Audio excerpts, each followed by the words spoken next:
सहरी में काम आने वाली मुफीद टिप्स। सहरी में कॉफ़ी या चाय का इस्तेमाल मत करें क्योंकि कॉफ़ी और चाय पीने से पूरा दिन प्यास महसूस होगी।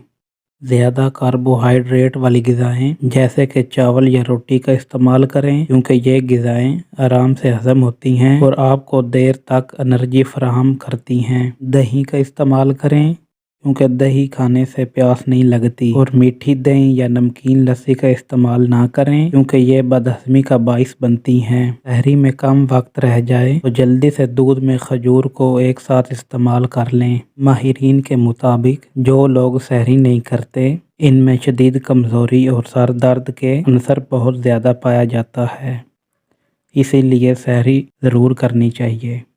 सहरी में ये चीज़ें ना खाएं जैसे अचार, कोल्ड ड्रिंक और डब्बे वाला जूस क्योंकि ये सब इस्तेमाल करने से जिस्म में सोडियम की मिकदार बढ़ जाती है। वीडियो पसंद आए तो वीडियो को लाइक और चैनल को सब्सक्राइब करें।